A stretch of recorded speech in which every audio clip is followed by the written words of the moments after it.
एक बार फिर से आप सभी का बहुत बहुत स्वागत है दैनिक छत्तीसगढ़ चैनल पर, जहां हम आपके लिए रोजाना लेकर आते हैं छत्तीसगढ़ के प्रत्येक जिलों से लेकर प्रादेशिक समाचार। छत्तीसगढ़ की रोजाना महत्वपूर्ण सभी बड़ी खबरों को जानने के लिए इस चैनल को सब्सक्राइब करना आप बिल्कुल मत भूलेगा।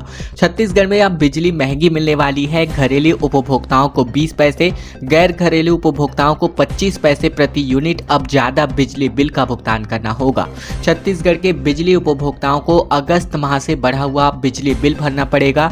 बिजली नियामक आयोग ने शुक्रवार को एक नया टैरिफ जारी कर दिया है। आयोग और बिजली कंपनी के अधिकारियों के अनुसार घरेलू उपभोक्ताओं को प्रति यूनिट 20 पैसे ज्यादा देना होगा और इसी तरह कमर्शियल के लिए 25 पैसे प्रति यूनिट एक्स्ट्रा अब बिल आने वाला है। वहीं इस बढ़ोतरी को कांग्रेस ने जनता पर अत्याचार बताया। अधिकारियों ने बताया कि नुकसान की भरपाई करने के लिए यह कदम उठाया गया है। छत्तीसगढ़ विद्युत नियामक आयोग के अधिकारियों ने दोपहर को नई टैरिफ दर जारी कर दी है। बता दें, सबसे पहले प्रति यूनिट 10 से 15 पैसे प्रति बढ़ोतरी तक की जा सकती थी। इसको लेकर के सुगबुगाहट तेज हो गई थी, लेकिन अब प्रति यूनिट अब आपको 20 पैसे से लेकर 25 पैसे प्रति यूनिट एक्स्ट्रा देना होगा। बिजली यूनिट बढ़ाने की कवायद 20 जून से शुरू की गई थी। आयोग के अध्यक्ष ने उपभोक्ताओं को जनसुनवाई के लिए आमंत्रित भी किया था। पानी निकालने का रास्ता नहीं है और ऐसे में 300 एकड़ की फसल डूब चुकी है। किसान बोले कि अवैध प्लॉटिंग की वजह से निकासी बंद हो गई है। चक्का जाम करेंगे और समाधान का आश्वासन मिला है। बता दें, छत्तीसगढ़ के दुर्ग जिले में लगातार हो रही बारिश की वजह से सभी नदी और नाले, खेत खलिहान उफान पर थे। बारिश बंद होने के बाद जलस्तर घटने की स्थिति सामान्य हो गई, लेकिन नगपुरा गांव में तकरीबन 300 एकड़ की फसल की धान और अन्य फसल पूरी तरीके से जलमग्न हो चुकी है। पीड़ित किसानों के मुताबिक गांव में अवैध प्लॉटिंग की वजह से पानी निकासी का रास्ता बंद हो गया है, जिसका स्थायी समाधान किसान चाहते हैं। आक्रोशित किसानों ने चक्का जाम करने की चेतावनी दी है। किसान अपनी समस्याओं को लेकर के ग्रामीण कलेक्टर से मिले, जहां पिछले 3 साल से ये गुहार लगा चुके हैं, लेकिन प्रशासनिक स्तर पर कोई कार्यवाही नहीं होने की वजह से कलेक्टर निरीक्षण स्तर का समाधान का आश्वासन अब दिया गया है। सावन के पहले दिन शिवालयों में भक्तों की भीड़ उमड़ी पड़ी रही, जहां बिलासपुर और मनेन्द्रगढ़ से कांवड़ियों का पहला जत्था बाबा धाम के लिए रवाना किया गया है। छत्तीसगढ़ के मनेन्द्रगढ़ शहर से पहला जत्था बाबा धाम के लिए रवाना हुआ। 11 सदस्यीय दल के युवाओं ने मंदिर में मत्था टेककर यात्रा की शुरुआत की। तो वहीं बिलासपुर में सावन के प्रथम दिवस शिवालयों में भक्तों की भीड़ उमड़ी पड़ी रही। मंदिर परिसर हर हर महादेव के जयकारों से गूंज उठा। मनेन्द्रगढ़ की ये टोली पिछले 15 सालों से सावन के हर महीने बाबा धाम की यात्रा कर रहे हैं। जत्था के सदस्यों ने बताया कि सुल्तानगंज से जल भर करके 105 किलोमीटर की पैदल यात्रा कर सोमवार को भगवान भोलेनाथ को जल चढ़ाएंगे। वहीं बाबा धाम में जल अर्पित करके वापस आने के बाद मनेन्द्रगढ़ स्थित हसदेव गंगा तट से जल भरकर शहर के प्राचीन मंदिर में भगवान शिव को जल अर्पण करते हैं। रायपुर, दुर्ग समेत कुल मिलाकर 26 जिलों में बारिश का अलर्ट जारी है। प्रदेश में अब तक 349 मिलीमीटर की बारिश दर्ज हो चुकी है। आने वाले 5 दिन अब मॉनसून कमजोर पड़ सकता है। राजधानी रायपुर समेत प्रदेश के अन्य जिलों में गुरुवार को भी तेज बारिश का दौर जारी रहा और इस बीच मौसम विज्ञान विभाग ने रायपुर, दुर्ग, धमतरी, कोरिया, बालोद, बलौदाबाजार, सरगुजा समेत कुल मिलाकर 26 जिलों में गरज चमक के साथ तेज बारिश को लेकर अलर्ट जारी किया है। छत्तीसगढ़ में 1 जून से अब तक 349 मिलीमीटर की औसत बारिश दर्ज की जा चुकी है। जानकारी के अनुसार प्रदेश में अब तक रायगढ़ जिले में सबसे ज्यादा 501 मिलीमीटर की वर्षा रिकॉर्ड की गई है। साथ ही बात करें तो यहाँ जो है शहरों के अनुसार नवा रायपुर में गुरुवार को दोपहर को तेज बारिश हुई। वहीं अगले 24 घंटे के लिए अलर्ट जारी किया गया है, जबकि राजनांदगांव, बालोद, कांकेर, महासमुंद, गरियाबंद समेत कुल मिलाकर 10 जिलों में भारी बारिश को लेकर ऑरेंज अलर्ट जारी है। नवा रायपुर में बारिश के बाद मौसम सुहाना हो गया। बारिश से बचते सफाई कर्मचारियों की तस्वीर यहां पर दिखाई दी। रायपुर में बारिश और घने छाए बादल की वजह से दोपहर में भी अंधेरा छाया रहा। बिलासपुर में 1 घंटे की बरसात ने अज्ञे नगर में पूरी तरीके से पानी भर दिया। छत्तीसगढ़ में बीते दिन साय कैबिनेट की बैठक हुई, जिसमें पुरानी गाड़ियों के नए नंबर अब नए वाहन में ट्रांसफर किए जा सकते हैं। पुलिस अफसरों के प्रमोशन, छात्र स्टार्टअप नीति को मंजूरी दी गई। बता दें, मानसून सत्र के पहले शुक्रवार को हुई कैबिनेट की बैठक में छत्तीसगढ़ पुलिस सेवा के 2005 से 2009 बैच के अफसरों को senior selection grade pay scale देने पर 30 पद स्वीकृत किए गए हैं। छत्तीसगढ़ में पुरानी गाड़ियों के नंबर नए वाहनों में ट्रांसफर किए जा सकते हैं। शासकीय वाहनों पर शुल्क नहीं लगेगा। लगेगा। इसके अलावा छात्र स्टार्टअप और नवाचार नीति को मंजूरी दी गई है। 100 संस्थानों में 50,000 छात्रों तक पहुंच बनाना होगा। 150 स्टार्टअप्स को सपोर्ट दिया जाएगा। वहीं राजधानी क्षेत्र यानी स्टेट कैपिटल रीजन यानी SCR प्राधिकरण की स्थापना को मंजूरी दी गई है, रायपुर, दुर्ग, भिलाई और नवा रायपुर के विकास के लिए। इसके अलावा अगर हम बताएं तो 14 से लेकर 18 जुलाई तक यहां मानसून सत्र की शुरुआत अब होने वाली है और इस दौरान कुल मिलाकर 5 बैठकें होनी प्रस्तावित है। प्रदेश में खाद और क्राइम के मुद्दे पर विपक्ष सरकार पर हमलावर है। विपक्ष में बात करें, सत्ता पक्ष के विधायकों के भी तीखे तेवर देखने को मिल सकते हैं। 30 जून को भी इसके पहले साय कैबिनेट की बैठक यहां पर रखी गई थी। पिछली बैठक की बात करें तो कृषक उन्नति योजना का दायरा बढ़ाया गया था। छत्तीसगढ़ पेंशन फंड का गठन हुआ था। Chhattisgarh growth and stability fund का गठन हुआ था। लॉजिस्टिक पॉलिसी 2025 का अनुमोदन किया गया था। तमाम महत्वपूर्ण फैसले पिछली बैठक में भी लिए गए थे। रायपुर, नवा रायपुर और दुर्ग, भिलाई को मिलाकर छत्तीसगढ़ राजधानी क्षेत्र बनने जा रहा है यानी स्टेट कैपिटल रीजन अब आपको छत्तीसगढ़ में भी दिल्ली NCR की तर्ज पर देखने को मिलेगा। साय कैबिनेट ने प्राधिकरण के गठन के प्रारूप को अब मंजूरी दे दी है, जहां विधानसभा में इस बाबत अब विधेयक भी पेश होने जा रहा है। छत्तीसगढ़ की राजधानी रायपुर, दुर्ग, भिलाई, चरौदा और कुम्हारी को मिलाकर स्टेट कैपिटल रीजन यानी SCR बनाए जाने का रास्ता अब साफ हो चुका है। SCR के विकास के लिए संबंधित प्राधिकरण की स्थापना के लिए अब साय सरकार विधानसभा के आगामी सत्र में विधेयक लेकर आ रही है। मंत्रालय में हुई बीते दिन कैबिनेट की बैठक में सरकार ने विधेयक के प्रारूप को मंजूरी दे दी है। बता दें 2031 तक इस क्षेत्र में लगभग 50 लाख लोगों के रहने की संभावना है और इसीलिए भूमि का प्रभावी उपयोग, पर्यावरण की रक्षा करते हुए शहरी विकास सुनिश्चित करना काफी जरूरी है। इस तरह राजधानी क्षेत्र प्राधिकरण, विकास प्राधिकरण छत्तीसगढ़ के शहरी क्षेत्रों को बेहतर, सतत और सुव्यवस्थित बनाने में मदद करने वाला है। छत्तीसगढ़ व्यापमं द्वारा आयोजित प्री BEd और प्री DED के परीक्षा परिणाम जारी कर दिए गए हैं बीते दिन, जहां काउंसलिंग की डेट अब तक तय नहीं हो पाई है। छत्तीसगढ़ व्यावसायिक परीक्षा मंडल ने 22 मई को प्री BEd और प्री DED को लेकर एग्जाम लिया था और इस परीक्षा के अंतिम उत्तर और परीक्षा परिणाम व्यापमं ने जारी कर दिए हैं। इसी के साथ ही कुल मिलाकर 1,26,808 अभ्यर्थियों की कंबाइंड मेरिट लिस्ट भी जारी कर दी गई है। उम्मीदवार व्यापमं की ऑफिशियल वेबसाइट पर जाकर अपना रिजल्ट चेक कर सकते हैं, लेकिन अब तक SCRT ने काउंसलिंग की डेट अनाउंस नहीं की है। इसमें 1 महीने का वक्त और लग सकता है। प्रदेश में पिछले बार BEd की 14,400 सीटें थी, वहीं अब DLED की 6,720 सीटें थी, लेकिन इस बार ये सीटें कम हो सकती हैं क्योंकि national council for teacher education ने अपनी 423वीं बैठक में प्रदेश के 4 BEd कॉलेजों की मान्यता को रद्द किया है, जिनमें श्री कृष्णा कॉलेज, जांजगीर चांपा, कांति दर्शन महाविद्यालय राजनांदगांव, श्री राम शिक्षा महाविद्यालय राजनांदगांव, श्री साई सिटी शिक्षण संस्थान अंबिकापुर भी शामिल हैं। यानी अब आपको देखना ये होगा कि कहीं आपका एडमिशन तो इन कॉलेजों में नहीं हो रहा है। रायगढ़ में 9 दिन की पहले बारिश जो है वजह से सड़क पूरी तरीके से बह गई। आने जाने में अब दिक्कतों का सामना लोगों को करना पड़ रहा है। बता दें छत्तीसगढ़ के रायगढ़ जिले में पिछले दिनों हुई तेज बारिश की वजह से छाल और एडू रोड को जोड़ने वाली सड़क बह गई, जिससे ग्रामीणों को आने जाने में काफ़ी दिक्कतों का सामना करना पड़ रहा है। इससे तकरीबन 3 से 4 से गाँव लोगों के संपर्क प्रभावित हो रहे हैं। दरअसल 2 जुलाई की रात ग्रामीण क्षेत्रों में जमकर बारिश हुई। छाल इलाके में भी तेज बारिश के कारण आसपास के खेतों में पानी भर गया। अगले दिन 3 जुलाई को फुसल्दा से जो है चित्ता पानी गांव की ओर जाने वाली सड़क बारिश के कारण पानी में बह गई। बताया जा रहा है कि प्रधानमंत्री योजना के अंतर्गत तकरीबन 8 से 10 साल पहले इस रोड का निर्माण हुआ था। इस सड़क में छाल एडू मुख्य मार्ग से चितापाली, बहरामुड़ा, कटईपाली और आसपास के गांव को जोड़ती थी, लेकिन अब इसके टूट जाने की वजह से बाइक सवारों को तकरीबन 10 किलोमीटर का लंबा सफर अब तय करना पड़ रहा है। वहीं पैदल और साइकिल से आने जाने वाले लोग खेत के रास्ते से गुजरने को मजबूर हैं। खबरों में आगे बढ़े इसके पहले अगर आपने इस चैनल को अभी तक सब्सक्राइब नहीं किया है, आप आश्वस्त हो जाइए कि आपने इस चैनल को सब्सक्राइब किया हो। वीडियो को लाइक और शेयर कर दीजिएगा ताकि तमाम दोस्तों और रिश्तेदारों तक भी यह जानकारी पहुंचाई जा सके।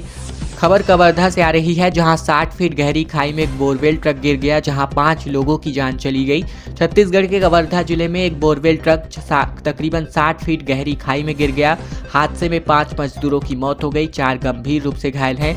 गाड़ी में कुल मिलाकर 9 लोग सवार थे। ग्राम पंचायत आगर पानी के चाटा गांव के पास मोड़ में गाड़ी का बैलेंस बिगड़ने की वजह से ये हादसा हुआ। ये पूरा मामला कुगदूर थाना क्षेत्र का है। 11 जुलाई की सुबह स्थानीय लोगों ने बोरवेल गाड़ी को खाई में गिरा हुआ पाया। जब उन्होंने थाने में इसकी सूचना दी, मौके पर पहुंची पुलिस ने ट्रक का मलबा हटाया तो देखा कि लोग दबे हुए मिले। ट्रक के नीचे दबे हुए कुछ लोगों ने बचाव बचाव की आवाज़ लगाई। इसके अलावा घायलों को कुबदूर सामुदायिक स्वास्थ्य केंद्र ले जाया गया, जहां से उन्हें फिर कवर्धा रेफर कर दिया है। सीएम साय ने इस हादसे पर दुख जताया है और घायलों के बेहतर इलाज के निर्देश भी जारी किए गए हैं। छत्तीसगढ़ में अब नई विधानसभा बिल्डिंग का 1 नवंबर को उद्घाटन होने जा रहा है। विधायकों की नई कुर्सी लाई गई है। डिप्टी सीएम ने इसमें बैठकर भी देखा। नवा रायपुर में छत्तीसगढ़ विधानसभा की एक नई बिल्डिंग बनकर तैयार हो चुकी है, जहां आने वाले शीतकालीन सत्र में अब नई बिल्डिंग में ही इसको आयोजित किया जाएगा। इसकी तैयारी पूर्ण की जा चुकी है। बता दें, अब 10 जुलाई को मुख्यमंत्री उप मुख्यमंत्री अरुण साव ने नए भवन के निर्माण कार्य का जायजा लिया और इस दौरान उन्होंने नई लाई गई कुर्सी में बैठकर इसका निरीक्षण भी किया। साहब ने कहा कि सितंबर तक काम पूरा कर लिया जाएगा। इसका उद्घाटन 1 नवंबर को जो है छत्तीसगढ़ राज्य स्थापना दिवस के अवसर पर होगा। भारतीय जनता पार्टी के सूत्रों की माने तो राज्य स्थापना दिवस के मौके पर प्रधानमंत्री मोदी या राष्ट्रपति द्रौपदी मुर्मू से उसका उद्घाटन करवाया जा सकता है। सरकार इस प्रयास में लगी हुई है। 1 नवंबर को छत्तीसगढ़ राज्य बनने के 25 साल पूरे हो जाएंगे। इसको ध्यान में रखते हुए खास तैयारी की जा रही है। 25 साल बाद छत्तीसगढ़ के विधायकों को अब एक नया पता और एक नया भवन मिलने वाला है। छत्तीसगढ़ में महादेव बुक के बाद अब छत्तीसगढ़ में शिवा बुक की एंट्री हो रही है। दोनों का एक ही सोर्स कोड है। 20 करोड़ का ट्रांजैक्शन नेटवर्क से हवाला और बिटकॉइन ड्रग्स का लेन देन भी हो रहा है। छत्तीसगढ़ में महादेव बुक के बाद अब शिवा बुक सट्टा ऐप की एंट्री हो चुकी है।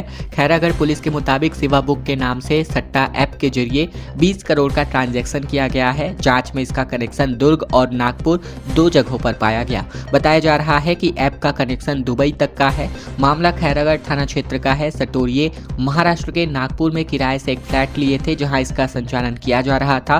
मोबाइल लैपटॉप से ऑनलाइन गेमिंग ऐप पर सट्टा खिलाया करते थे। 11 जुलाई को पुलिस ने नागपुर से 6 आरोपियों की गिरफ्तारी भी कर ली है और सभी छत्तीसगढ़ के रहने वाले हैं। 13 जुलाई को कांग्रेस और बीजेपी के विधायक दल की बैठक संपन्न होगी, जहां 14 से लेकर मानसून सत्र शुरू हो रहा है। सदन में बिजली के दाम, शराब घोटाला और डीएपी खाद जैसे मुद्दे गूंज सकते हैं। छत्तीसगढ़ विधानसभा का मानसून सत्र आगामी 14 जुलाई से शुरू होने जा रहा है। इसके ठीक पहले यानी 13 जुलाई यानी कल के दिन बीजेपी के विधायक दल की बैठक संपन्न होगी। कांग्रेस के सभी विधायकों को इसके लिए रायपुर पहुंचने को कहा गया है। नेता प्रतिपक्ष चरणदास महंत इस बैठक की अध्यक्षता करने वाले हैं। रायपुर के कांग्रेस प्रदेश कार्यालय राजीव भवन में ये बैठक आयोजित होगी। राज्य सरकार ने बिजली की दरों में 20 से लेकर 25 पैसे प्रति यूनिट की बढ़ोतरी की है, जिसको लेकर कांग्रेस आक्रामक है। ये मुद्दा छत्तीसगढ़ के विधानसभा में उठाया जाएगा। किसानों को खाद डीएपी न मिलने का मुद्दा भी लगातार कांग्रेस उठा ही रही है। हालांकि सरकार की ओर से यह दावा किया जा रहा है कि पर्याप्त मात्रा में सप्लाई की जा रही है। युवाओं ने चक्का जाम किया। केंद्रीय राज्य मंत्री का काफिला वापस लौटाया गया। बिलासपुर मुंगेली हाईवे पर जर्जर सड़क का विरोध सामना करना पड़ा तोखन साहू को। बता दें, छत्तीसगढ़ के बिलासपुर मुंगेली हाईवे पर मनियारी पुल के पास जर्जर सड़क के विरोध में युवाओं ने चक्का जाम कर दिया। 10 जुलाई को इसी रास्ते से केंद्रीय राज्य मंत्री तोखन साहू का काफिला गुजरना था और इसके पहले युवा बीच सड़क पर बैठ गए, जहां उन्होंने मंत्री का काफिला आगे बढ़ने नहीं दिया। प्रदर्शनकारियों ने मंत्री के काफिले को वहीं पर रोक दिया। आधे घंटे तक जाम में फंसे रहने के बाद मंत्री के काफिले को बिलासपुर वापस लौटना पड़ा। मंत्री ने प्रदर्शनकारियों से कोई बातचीत तक नहीं की। 37 लाख रुपए के इनामी 22 नक्सलियों ने सरेंडर किया। इनमें से 14 पुरुष और 8 महिलाएं शामिल हैं। 50,000 से लेकर 8 लाख रुपए के इनामी घोषित किए गए थे। छत्तीसगढ़ के नारायणपुर जिले में शुक्रवार 11 जुलाई को 22 नक्सलियों ने आत्मसमर्पण किया है। आत्मसमर्पण करने वाले 14 पुरुष और 8 महिलाएं शामिल हैं, जिन पर कुल मिलाकर 37,50,000 रुपए का इनाम घोषित है। ये सभी नक्सली अबूझमाड़ और इंद्रावती एरिया कमेटी में सक्रिय सदस्य थे। अब हिंसा का रास्ता इन्होंने छोड़ दिया है और मुख्य धारा में वापस लौट आए हैं। आत्मसमर्पण करने वाले नक्सलियों में 50,000 से लेकर 8 लाख रुपए तक के इनामी नक्सली बताए जा रहे हैं। पुलिस के लगातार बढ़ते दबाव, नए सुरक्षा कैंप और एनकाउंटर के डर से इन नक्सलियों ने आत्मसमर्पण किया है। स्कूलों के युक्ति उत्करण के विरोध में अब आम आदमी पार्टी छत्तीसगढ़ के बिलासपुर में उतरी हुई है, जहां डीओ कार्यालय का इन्होंने घेराव किया। मधुशाला नहीं पाठशाला चाहिए के नारे भी लगाए गए। बिलासपुर में आम आदमी पार्टी ने राज्य सरकार के युक्ति उपकरण के फैसले के विरोध में जिला शिक्षा अधिकारी कार्यालय का घेराव किया। कार्यकर्ताओं ने जुलूस निकालकर मधुशाला नहीं पाठशाला चाहिए के नारे लगाए। आम आदमी पार्टी की प्रदेश उपाध्यक्ष प्रियंका शुक्ला ने सरकारी स्कूलों का स्तर सुधारने की मांग की। उन्होंने कहा कि उद्योगपतियों का प्रचार कम और सरकारी स्कूलों का प्रचार ज़्यादा किया जाना चाहिए। प्रियंका शुक्ला ने धरसीवा विकासखंड के परस्तराई के शासकीय उच्चतर माध्यमिक स्कूल का उदाहरण भी दिया। उन्होंने कहा कि युक्तियुक्तकरण के बाद यहाँ शिक्षकों की भारी कमी हो गई है। 3 कक्षाओं के लिए केवल 1 अंग्रेजी शिक्षक है जो विज्ञान की कक्षाएं भी लेते हैं। प्रदेश संगठन महामंत्री जसबीर सिंह ने कहा कि स्कूलों के विलय के बाद छात्रों को 3 से 5 किलोमीटर दूर जाना पड़ रहा है। बिलासपुर से खबर, जहां महिला वकील ने क्लाइंट को ही जमकर पीट दिया, बाल पकड़कर खींचा, धक्का देकर जमीन पर गिराया। बिलासपुर के फैमिली कोर्ट में एक महिला वकील ने अपने क्लाइंट और उसके परिजन के साथ जमकर मारपीट की। इस दौरान वकील ने हार्ट पेशेंट महिला को धक्का देकर जमीन पर गिरा दिया, जिसके बाद उसकी बेटी का बाल पकड़कर खींचने लगी। वहीं उसके भाई का टी-शर्ट पकड़कर धमकाती नजर आई। ये पूरा मामला सिविल लाइन थाना क्षेत्र का है। 10 जुलाई को हुई इस घटना का वीडियो भी सामने आया है। वीडियो में देखा जा सकता है कि वकील कह रही हैं कि उसे किसी का डर नहीं है। वहीं पुलिस बचाने जरूर आई लेकिन रोक नहीं पाई। पीड़ित सुमन ठाकुर ने बताया कि महिला वकील पर फीस लेने के बाद केस लड़ने से मना कर देने का आरोप लगाया गया है। कांकेर में नक्सलियों के खिलाफ ऑपरेशन मानसून की जारी है, जहां बारिश की चुनौतियों से निपटने जवानों की विशेष ट्रेनिंग दी गई। एसपी ने कहा कि दोगुनी गति से अभियान चलाया जाएगा। कांकेर जिले में नक्सलियों के खिलाफ ऑपरेशन मानसून चलाया जा रहा है। एसपी इंदिरा कल्याण एलेसेला ने इसकी घोषणा की है। उन्होंने कहा कि बारिश की समस्याओं को दूर करने की पूरी तैयारी कर ली गई है। मानसून के दौरान नदियां उफान पर रहती है और जंगलों में कई चुनौतियां पैदा करती हैं। इन जवानों को इन सभी परिस्थितियों से निपटने के लिए प्रशिक्षित किया गया है। मानसून के बीच अभियान दोगुनी गति से चलाया जाएगा और ताकि नक्सलियों को आसानी से परास्त किया जा सके। कांग्रेस ने सरगुजा में 61 नए मंडल अध्यक्षों की नियुक्ति कर दी है। ब्लॉक और बूथ लेवल के बीच अब माइक्रो मैनेजमेंट का काम ये सब करने वाले हैं। सरगुजा जिला कांग्रेस कमेटी ने जिले के 10 सांगठनिक ब्लॉक में तकरीबन 61 मंडल अध्यक्षों की नियुक्ति कर दी है। कांग्रेस ने अपने उदयपुर अधिवेशन के संगठन की मजबूती के लिए ब्लॉक अध्यक्ष और बूथ लेवल अभिकर्ता के बीच माइक्रो मैनेजमेंट के लिए मंडल अध्यक्ष नियुक्त करने का फैसला किया था। छत्तीसगढ़ कांग्रेस कमेटी ने सरगुजा जिला कांग्रेस कमेटी का एक पहला संगठन है जिसने 100% मंडल नियुक्ति के लक्ष्य को पूरा किया हो। नवनियुक्त मंडल अध्यक्षों का नियुक्ति प्रमाण पत्र एआईसीसी सदस्य और पूर्व जिला पंचायत उपाध्यक्ष आदित्येश्वर शरण सिंहदेव ने ब्लॉक अध्यक्षों को सौंपा। बता दें, जिलाध्यक्ष बालकृष्ण पाठक ने कहा कि मंडल अध्यक्षों की नियुक्ति 15 जुलाई के पूर्व पूरा कराने का लक्ष्य रखा गया था, जो कि समय पर अब पूर्ण हो चुका है। कांकेर से बड़ी खबर, जहां कांकेर पुलिस लाइन में 10 कुत्तों की मौत हो गई। गोली मारने की आशंका है। इंस्पेक्टर पर आरोप लगाया गया। वीडियो हो चुका है वायरल। बता दें, छत्तीसगढ़ के कांकेर जिले के पुलिस लाइन में एक पुलिस इंस्पेक्टर पर 10 आवारा कुत्तों को गोली मारने का आरोप लगाया गया है। इस पूरी घटना का वीडियो सोशल मीडिया पर वायरल हो गया है, जिसमें मरे हुए कुत्तों को बोरियों में भरकर फेंकते हुए देखा जा सकता है। बताया जा रहा है कि इन कुत्तों को नदी किनारे फेंका गया है। इन मामलों को लेकर अब अतिरिक्त पुलिस अधीक्षक दिनेश सिन्हा ने बताया कि घटना की सूचना उन्हें शुक्रवार देर शाम मिली, जिसके बाद पुलिस अधिकारी इंद्र कल्याण एलेसेला के नेतृत्व में जांच टीम गठित कर दी गई है। एसपी सिन्हा ने कहा कि अभी फिलहाल जांच की जा रही है। जांच के बाद ही पूरी सच्चाई सामने आ सकती है। खबरों में बस यहीं तक का सिलसिला था। अगर आपको यह वीडियो पसंद आया है तो वीडियो को एक छोटा सा लाइक कर दीजिएगा। चैनल पर नए हैं तो चैनल को जरूर से सब्सक्राइब कर लीजिएगा। ये बिल्कुल फ्री है आपके लिए। और इसके अलावा वीडियो को लाइक और शेयर जरूर कर दीजिएगा अपने दोस्तों और रिश्तेदारों तक, ताकि उन तक भी महत्वपूर्ण जानकारी पहुंचाई जा सके। अगले वीडियो में फिर आपसे होगी मुलाकात। तब तक के लिए धन्यवाद और नमस्कार।